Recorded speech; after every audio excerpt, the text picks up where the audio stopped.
for having me. My pleasure. And Um, I love hearing all that you're doing. It's incredible. And I would love to talk more about Brink too at some point. yes, yeah. Isn't it crazy? Like this is the question, like right out of the gate. My wife and I were talking about this the other day. If you were to say, to yourself, your 2020 self, like you would be right here. What kind of things would you say? Like who knew that we'd be at this point, right? Oh Like my God. it's so crazy. Breathe would be the first thing I would tell myself. Yes. hmm it's been such an interesting ride. Yeah. And again, I will continue to reiterate all the silver linings that came out of this COVID experience, Yeah. and that we're still sieving out. So, Yeah. because Yeah. we're still in the midst of it. Oh yeah, absolutely. What about you?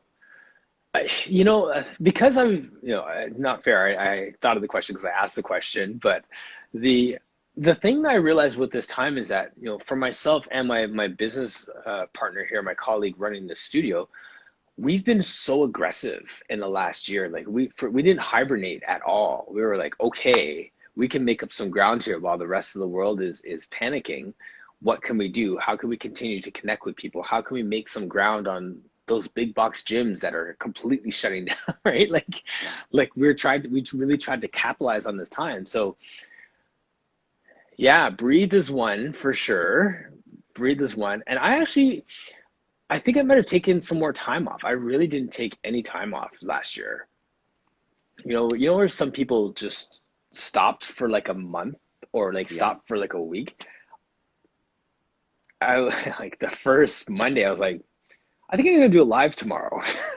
just and just went, right? So Yeah, I remember that. It was like last March. It's yeah. what I've been referring to as the Tiger King era of the pandemic, Yes. which seems so distant and blurry, a year in. But, Yep. I think, I think rest is a great thing to learn from this experience. I think it gave all of us the chance to pause and take inventory and, hopefully as we go forward, we're more aware of, taking care of ourselves with, especially with rest. Yes. And, because we all tend to be hustlers. I think that's the nature of the job, the nature of the industry, and it's so easy to get lost in the hustle tunnel and Yes. not be able to step back and nurture yourself.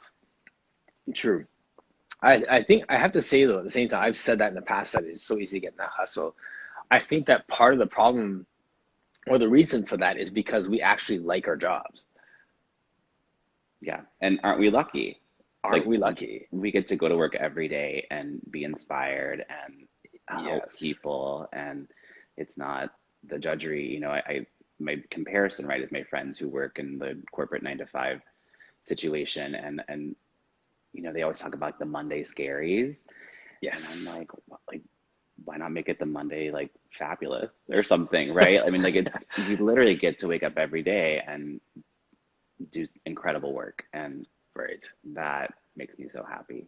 Yeah, absolutely. Like I look forward to if I have a really busy, hectic weekend, I like can't wait for Monday. Like it's actually the opposite. Yeah, yeah, same. It's like I would get back into the studio and into the structure and flow of the week. And Yes. yeah, it's been great. And another thing that's been interesting too, just talking with my friends who, do work in the corporate sphere, and a lot of them have been home working remotely alone. And Yes. I mean, just how incredible it is that we've been continue on a daily basis in a really safe ways to connect with people face to face. And, Yes. it's kept me really sane throughout the past year for sure. Yes. Absolutely. You're getting people sending you all kinds of love here. Oh, Instant nice. I haven't Pilates. even looked at that yet. Yeah. I get so caught up in like the, Me too. Yeah. oh, Coach Robin Renee. Hello. Dervla, nonstop hustle over here. Need a vacay. Um, Sarah Reyes, I think she was laughing at our Tiger King reference. Hi, Geisha. So good. Yeah, it's Brink's coming up. Yeah. Yeah, Jen is doing an amazing job. I she mean, is. of course, Yes. it's Jenna. But like, yeah, tell me more. The lineup is incredible. So it's Kira and James, and you're speaking, and Yes, and Jenna, and that's it. Like it's like it's amazing. like there's used to like what did you speak at the last one? I didn't, but Okay. if Jenna's listening, I would love to. I know, eh? Yes, yeah, we'll get you definitely need to get you in there. So this one is a condensed conference. So she's doing quarterly conferences where we can dive deep and really So expand on smart. certain things. I know, right? So this one, I think she has different themes for each one. And the four of us spoke at her last conference, somewhere around the leadership realm. So we had a meeting where we talked about what we're presenting, and they really, before we even planned it, they all were really intertwined on this continuum of saying, I actually am a leader, to okay, let me get over the imposter syndrome, to let me look at some of the barriers to getting me there, and into mine saying, okay, so who's next and what does that look like? What is that next? And I'm still, as I said, I'm still unpacking it, but it's just interesting how we get into this mindset, this framework of saying who is the greatest, or who is the next anointed king, sort of thing. Like there's only one person Mhm. who can be great at a time. So how do we expand that conversation to say, like, we are all leveling up, we are all worthy, we all have something to contribute, sort of thing, right? So it's just expand a conversation as if we were talking basketball and I said who is the greatest of all time, and you want to say Michael Jordan, and then another generation wants to say LeBron James, and then some old head in the room may say, well, what about Magic Johnson, right? And you're like, they could all be the greatest. Who has to be mutually exclusive the greatest? And I think that I'm we actually impressed that I know all those people. I tried to use ones that you might know. I can talk ballet any day, but the sports ball it just goes out the window. But I know all three of those people. Nice. So yeah, so that's the conversation, right? So if you were to drop three ballet greats, like does one have to be the greatest, or can we all in the room be great in our own way? Yeah, yeah. So I'm definitely of the mindset we all rise together. So it's a collective effort, and everyone has really unique gifts to share. And I'm so glad there's platforms like Brink that allow people to share their talent. So yeah, it's absolutely. amazing. And what a brilliant idea, these like, condense like mini conferences so that, you do get focused time with someone. And like you said earlier, like you don't get lost in like the shuffle of a bigger conference with someone's presenting at the same time as someone else. And Right. that's always a conflict of like, whose class or workshop do you choose? So I think it's Yeah, so smart and so the wave of the future, I you think know. so. I really think so. Because I know that I lie to myself all the time, saying, oh, I'll just get the handouts from this conference and I'll just review it when I get home, and never do, right? Like, so Yeah, why yeah. not just have three that you can enjoy? And I wonder too about what's the future of these huge conferences going forward. Like, will that happen again? Yeah, Especially with one organization more than others. But we right. can Yeah. we can unpack that later. Yes. So I went back to your website. Like I obviously went through our conversation, but went back to your website again, and I'm so curious when it comes to people's business formation. And I know that you're part of a business partnership. You have a Hmm. co-owner who is an amazing entrepreneur and has other businesses and comes from the corporate world. And can you talk a little bit about how that came about? Like, where did she just basically say, "Hey, let's start a Playa Studio, and I want you to be the CEO," sort of thing, or Yeah. So, Meg, I'm so grateful to have Meg in my life. She's a fabulous person and an incredible, you know, business person as well. Meg's a longtime client. She was your very typical corporate type A mhm. runner who was in pain, and a friend sent her to me. This is probably 10 years ago. And, after Pilates, she wasn't in pain anymore. So, Yes, of course, a great testament to the work, as there are so many.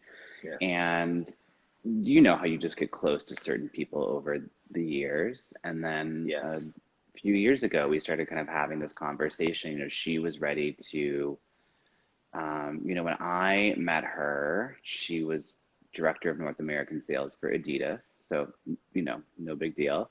Right. And then had transitioned to being director of sales for Allen Edmonds, which is, really high-end shoe company, which Yes. selfishly I loved. I'm in sample size, so I got to amass quite the collection of Nice. shoes. And so I was a little sad that had to come to an end. And then, it was one of those things that we just started having this conversation of, like, well, what if we did something together? What if we did a studio?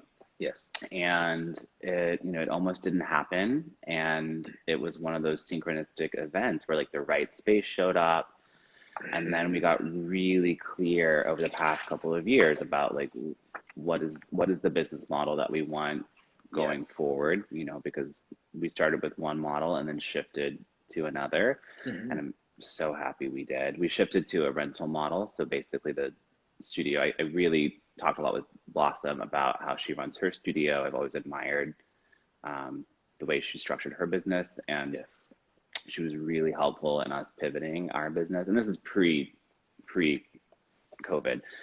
And we shifted to a rental model where I can do what I love to do the most, is see clients and run certification and work with teachers, and Meg's really the business end of things, and all the teachers in the space are true independent contractors, so they Yes. have their own businesses that operate in the studio and just pay us rent. So it really runs how a hair salon works. And Yes. for my personality structure, it works so well because Yes. I'm a very like laissez-faire manager. I'm not a micromanager. I don't Yes. want to do that. So Right. Yeah. I have people in the studio that I really trust and are amazing, amazing humans. And Mhm. it's nice to be in a collective, situation. So Yeah. It sounds I, like I a love it. co-op in a sense, right? It Like, is. It is. yeah. Yeah. Yeah. So Yeah. I think it's a model that can work really well for certain people. And my vision with it is that it sets the renters, the teachers in the studio up for a lifetime of professional success because they really are wearing every hat possible needed to run a successful Yes. business. Right. Yeah. So The your business plan, it sounded like it was really organic. I mean, you spent a lot of time trying to think about the plan, but it sounds like that pivot was key, and that wasn't the original plan, right? With the no, we rental, kind of did the typical thing of, having what a lot of people classify as like independent contract, subcontractors. right? And Yes. I was never truly happy with that. And we didn't ever get people that were truly sticky and wanted to really build a thriving business. And the more I thought about it and talked to my friends and colleagues that run more of a co-op rental model, the more appealing that was. And I'm so glad that we made that change. Yes. Yeah. How much of that is the people that you hire, or I've in this situation like that become your partners, your business partners as a renters, as opposed to the model? Like, I mean, is it the model that brings out people who are more entrepreneurial, or is it just those people? I think it's a combination of both. I think the Yeah. model by nature will attract people that more are entrepreneurial in nature.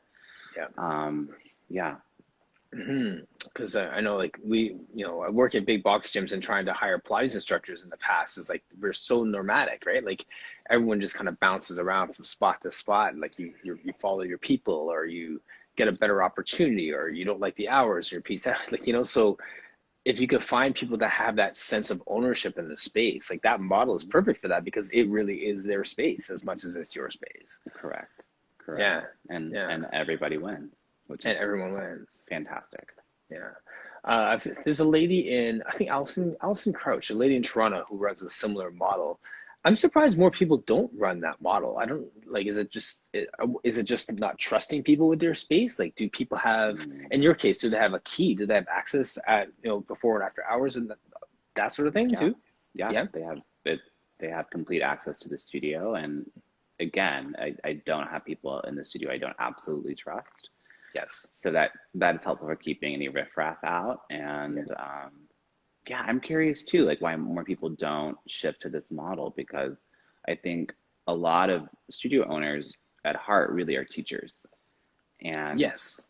might not always enjoy the administrative or the management side of running a studio. And I think it is a model that can serve those types of owners quite well. Right. For those of you who are watching who own studios, just by a little show of hands, how many of you have like a rental type model for your space? Just out of curiosity. I just want to see who's out there that has that. Um, because I think that that's, I think that that really is a safe way to go, but it does come down to trust, right? So, Yeah, so much trust. yeah. So Insight, we have a model as well where I work at Epic in McLean. Nice. I have a very similar model. Yeah. Yeah, And it is very subtle. Sorry, go ahead. I just think it's just a great model. I mean, Yeah. and subtle for sure. Yeah, and the difference between a subcontracting versus a rental model too, right? That those are like there's some nuances there that do require a little bit more trust as an owner to entrust your baby to other people coming in, right? So Yeah. yeah.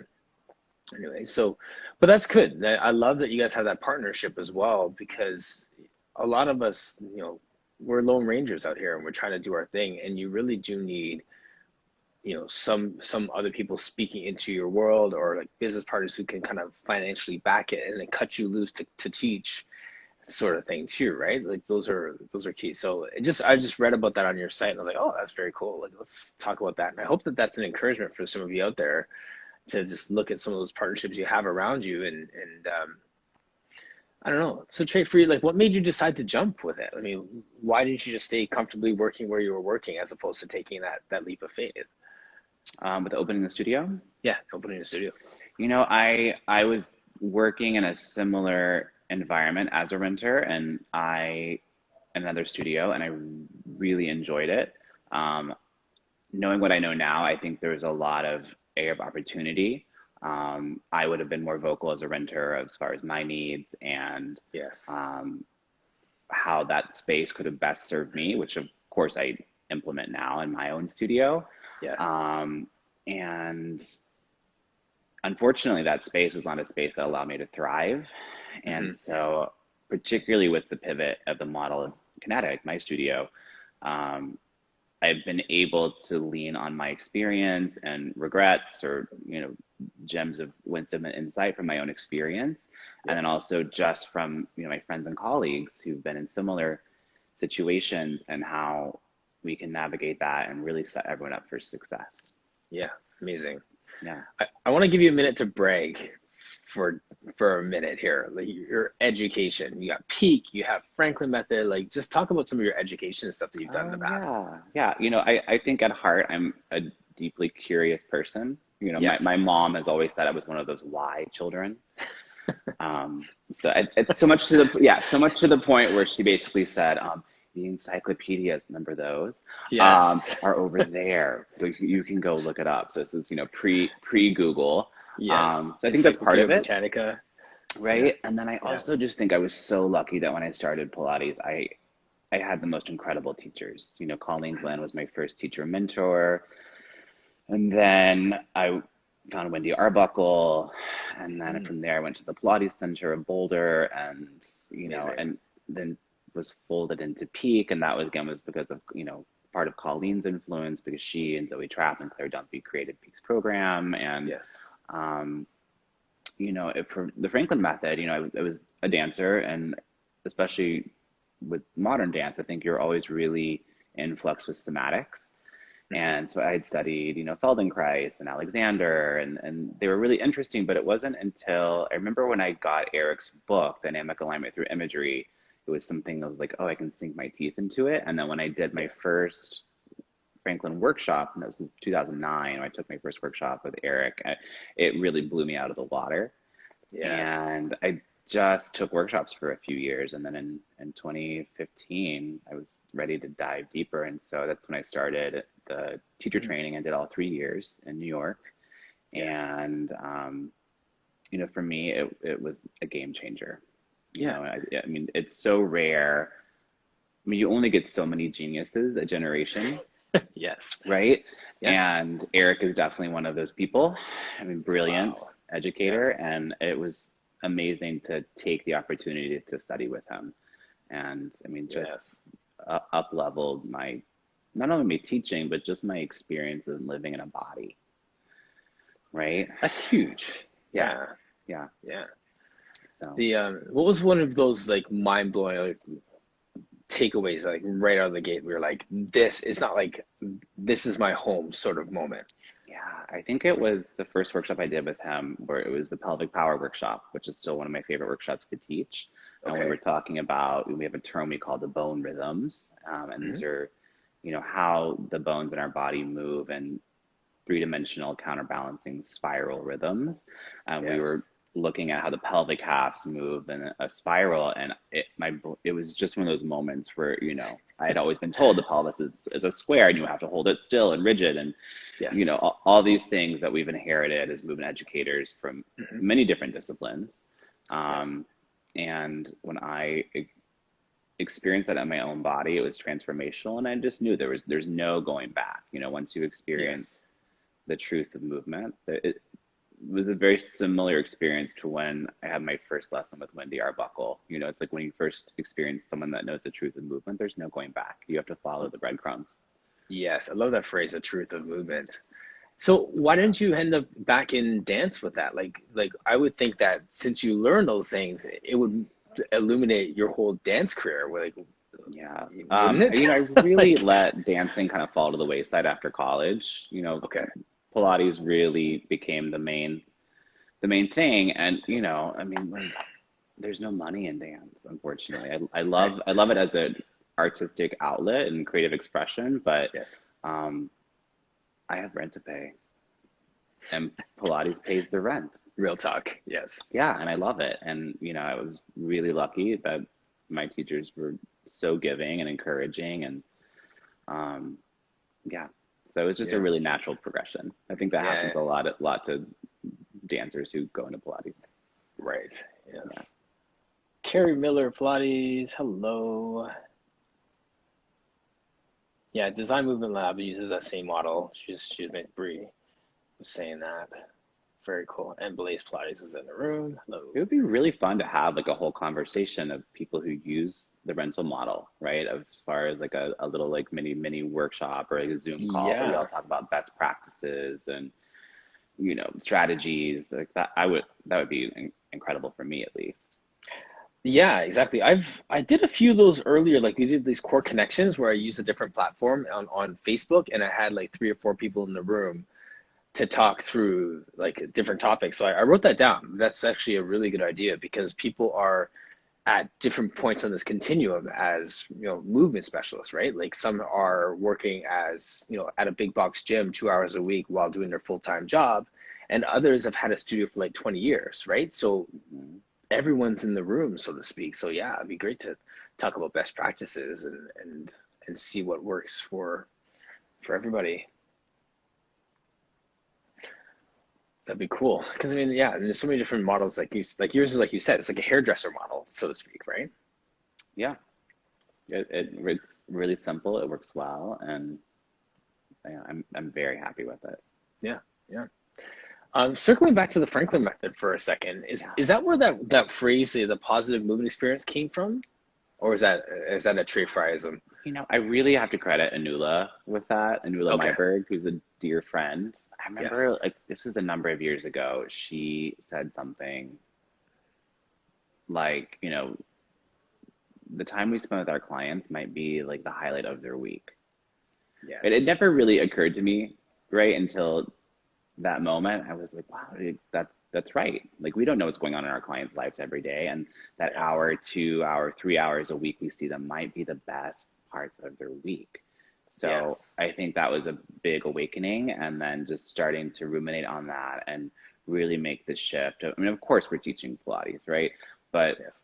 to really make sure that their experience in the studio is a positive movement experience, because I don't think that is as common as I would like, right, with people's experience with Sure. any kind of fitness. Yes. And I can definitely speak from like a more classical Pilates, even though it's not a word I love all the time.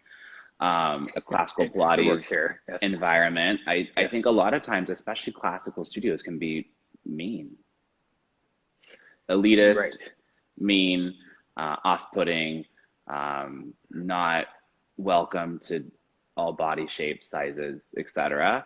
Right. So that's really important to me as a studio owner, as a teacher, to make sure that's a priority for everyone in the space, that they're leaving with an incredible experience, that not only do they love Pilates, they love their body and they love the experience of being in the studio. Yes, absolutely. Yeah.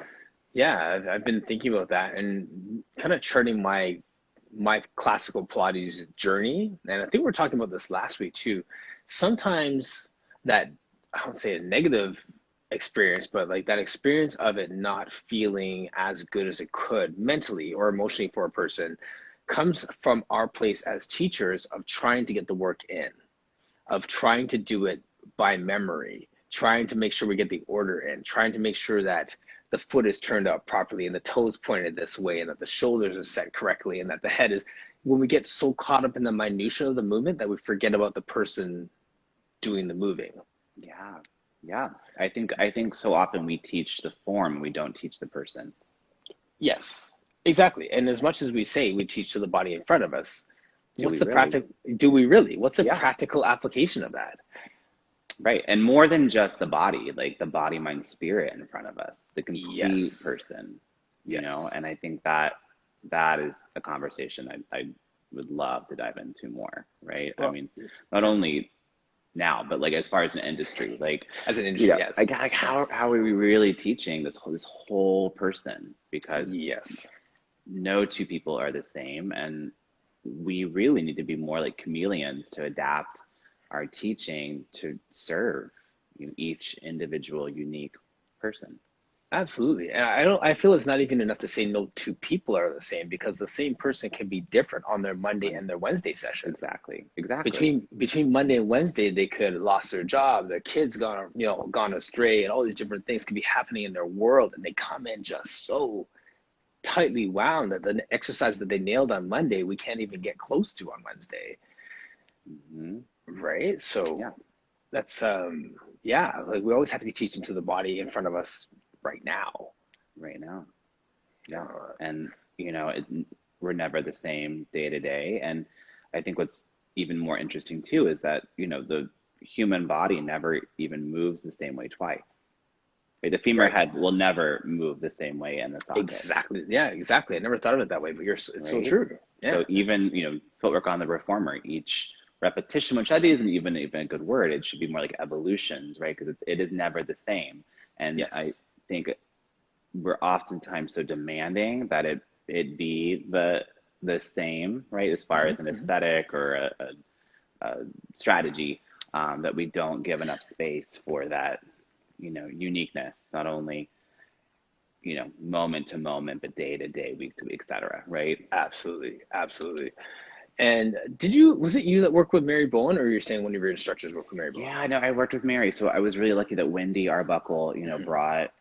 I was 19 when I first met Mary. Wendy would bring her What a in treat. for like Yeah. a week every summer, and so I Wow. got to, for a few years in a row have a really amazing experience. And I remember my first time, I was 19 and much more in my ego then than I am now. And that's just part of, of course, as you know, Martin, it's Right. part of your evolution on the Right. planet. But I remember just thinking like, who is this crazy lady?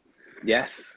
Yeah. You know, it was, She's quirky, right? But she's such a high level thinker. It's just yeah, like, yeah. yeah. And I definitely do credit, her influence as far as looking at the whole person. She brings in the Jungian typography of, Yes. is this person an introvert or an extrovert? And, like what are their conscious faculties versus their subconscious faculties, right?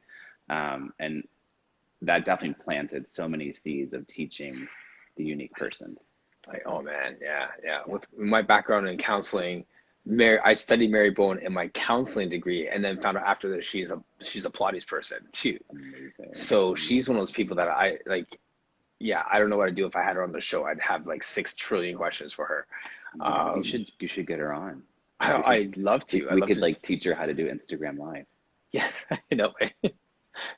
Well, and the reason why I brought her up is because we were talking about this, like speaking to the not the body first, but the whole spirit, soul, and body type thing. Mhm. She was on a podcast I was listening to, and she was talking about the contrast between the way that Joseph Pilates taught and the way that she taught.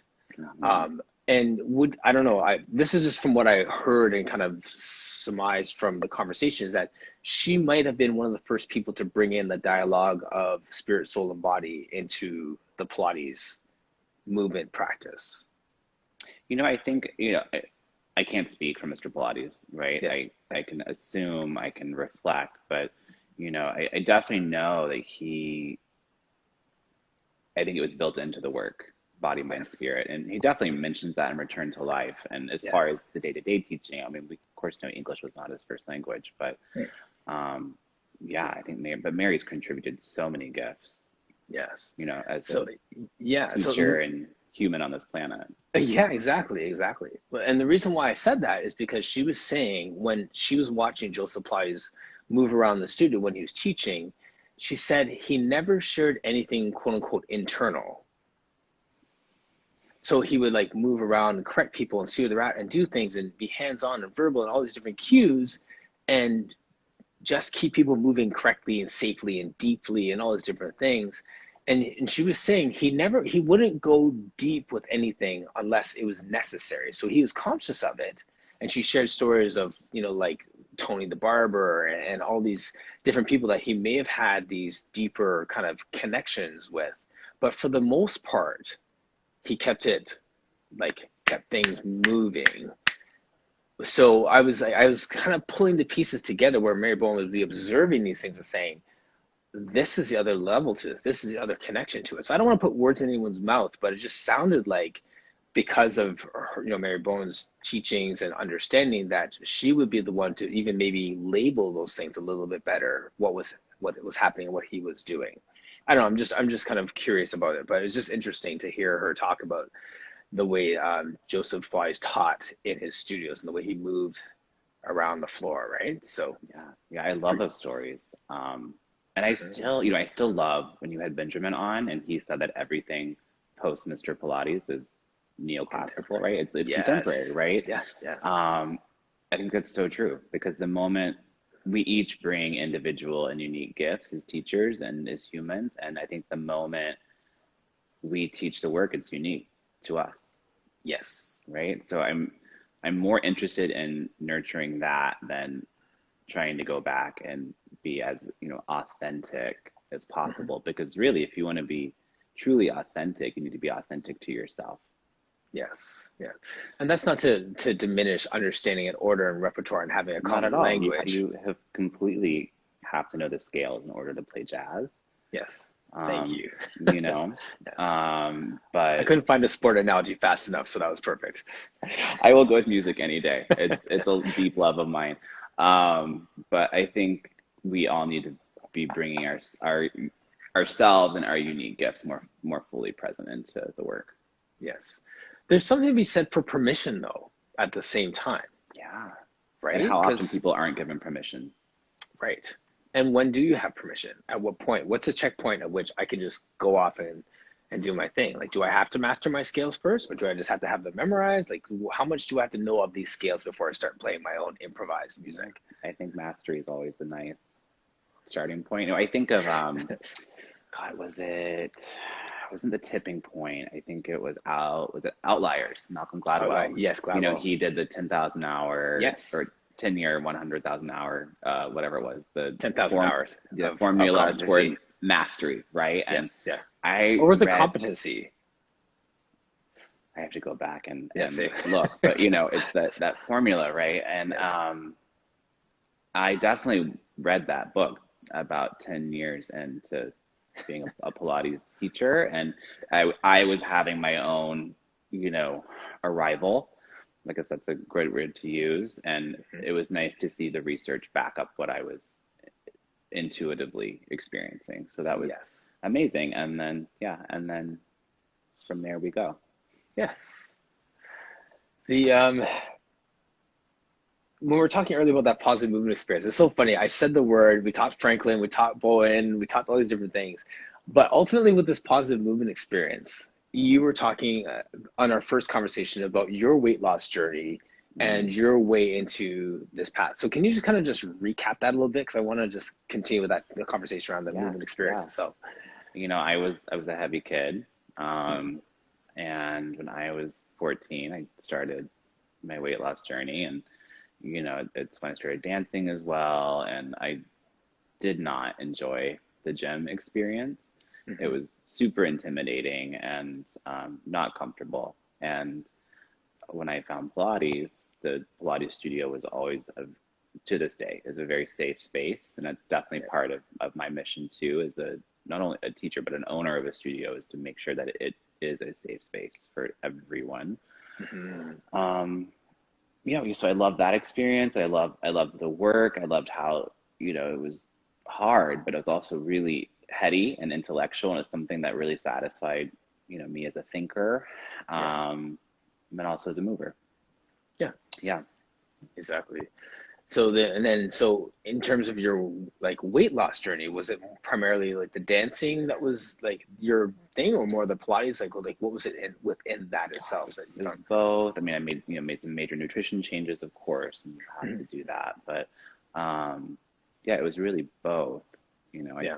think dance gave me an avenue to express myself creatively, and Yes. Pilates gave me an avenue to inhabit and embody the fullness of this vehicle. Yes. Yeah. Yeah. Yeah. Well said. We think about that a lot here within the studio and clinic, and one of the things that Andrew, the owner, is great at is building a sense of family, right? So we've we've been chewing on the words like welcoming, belonging, and family. And if we're focusing on this is me kind of thinking out loud right now. I haven't really given this too much thought, but just throwing out there. If we're focusing on family, cultivating a sense of family, I'm thinking that that would really override the differences that get highlighted that make people feel unwelcome in a space, Yeah, totally. right? Right.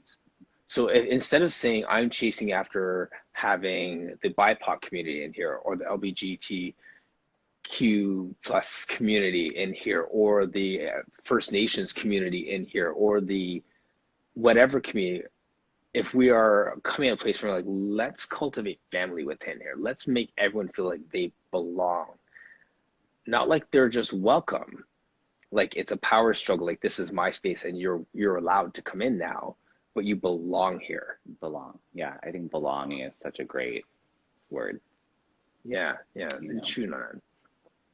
Yeah. And it really, I mean, I always think back too to, like, Mr. Pilates Studio was so radical. It definitely was one of the only gyms at that time that let women work out alongside men. 'Cause I don't know if you know that gyms were Yes. segregated by gender.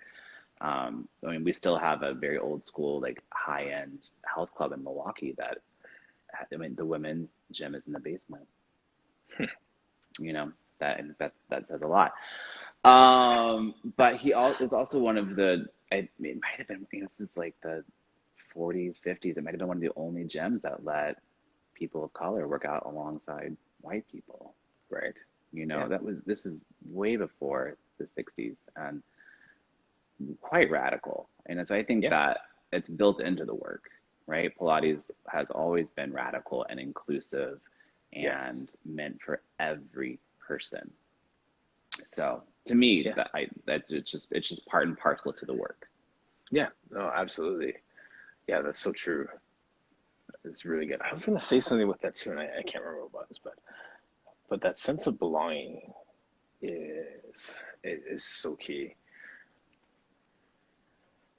I Yeah, can't remember what I was it's gonna so say with good. that. It'll circle back, I'm sure. Oh yeah. Oh yeah. But like, Absolutely. how often do you get that, especially in a fitness environment, Mhm. right? I think it's so important. I mean, that definitely does not happen a lot in the dance world either, and I've been out of that world for quite some time. But um, I think in the fitness world, that sense of belonging is more rare than I would like it to be.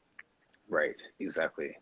Yeah, well, you're doing a great work with that, and I think we also have our niches too, right? We have certain people, um, groups and emphasis points of emphasis that we allow within our space that we want to kind of highlight within our space too, right? So it that also lends to that too. So I don't know, like it's a difficult conversation, especially. I mean, we're at the 10:51 mark here. I don't want to like dive too deep into the whole race conversation. Yeah, I mean, but, luckily Instagram, you can go longer than an hour now. Yeah, oh, that's true. That's true. I do have an 11 o'clock client today, so usually I would just let it run. But that's the thing. We have these conversations and we open up to different people. Um, and yeah, so like with that, we can allow everyone to kind of coexist. And I once again lost my train of thought with that. It's so funny. What was I saying with that? Embody there. Yes. Well, yeah, actually, and that's the other point that you made earlier about needing a tribe to support, right? Like, I mean, like we all collectively help one another as well. Yeah, yeah, Yeah. and it's been so amazing to see, especially the past year. Just how community oriented I think we've shifted as an industry, and everyone is just kind of like rising, and it's incredible. Yes. Yeah, Yeah. absolutely. So your new project that you're working on, that sounds a lot like Joe's old Yeah. project. Yeah, I would love. Can you It's a talk about that? great Yeah. talking point. Yeah. Yeah, so I've always been so inspired of the stories of not only how Mr. Pilates ran his studio, but also how most of the first generation teachers ran their studios in a very similar way, and it worked for decades. Yes. And the studio that I grew up in definitely let the dancers come in and work out on their Mhm. own, and so it was kind of part of my experience early on as a practitioner. And then when I started going out to Seattle to study with Lori Coleman Brown at Atlas Pilates, which is owned by Teresa Shoup, who Yes. you definitely need to talk to at some point. She's incredible. I know you've talked to Lori and Yeah. she's brilliant, but Teresa is such an incredible business owner and Okay. amazing teacher. Mover as well. Yeah. So when I started going out there maybe 4 years ago, I saw how they did this thing called the semi-private. So it was like, Hmm. 3 to 4 people in a class, right? And Yes. everyone's really doing their own, thing, and the teacher is just really working the room. And it was just so empowering. And Yes. I knew I wanted to do it. And I was too chicken shit to do it.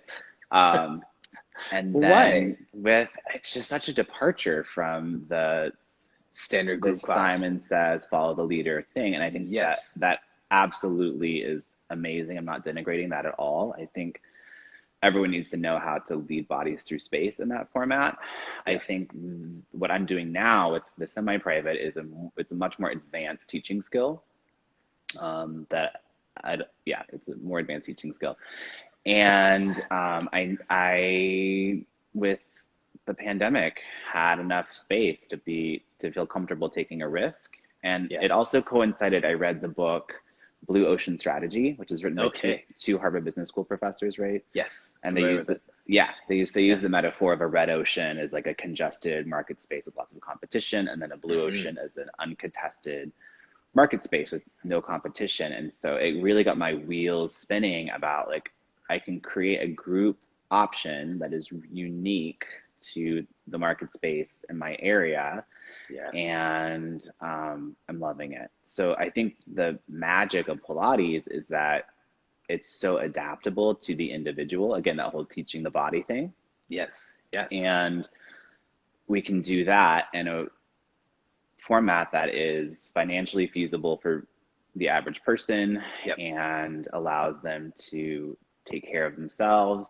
And as a teacher, I'm loving it because it really it really is feeding me as a teacher. I was gonna say there's such a thrill when you're kind of just directing traffic at the same time, right? Yeah, Like yeah, that looks good. Try that. Look at this. Okay, look, I'll be with you in a minute. Do that on your own. Let's see what that looks like. And yeah, oh yeah, that's love yeah. that stuff. Yeah. I think, and this could be a whole other conversation about this format, right? I was also Yes. like really inspired by seeing other fitness avenues doing something similar. Like, I have a big yoga background as well. And, I Hmm. practiced Ashtanga Vinyasa yoga, and the format it's taught in is called Mysore format. So everyone's doing their own practice. And the teacher works the room.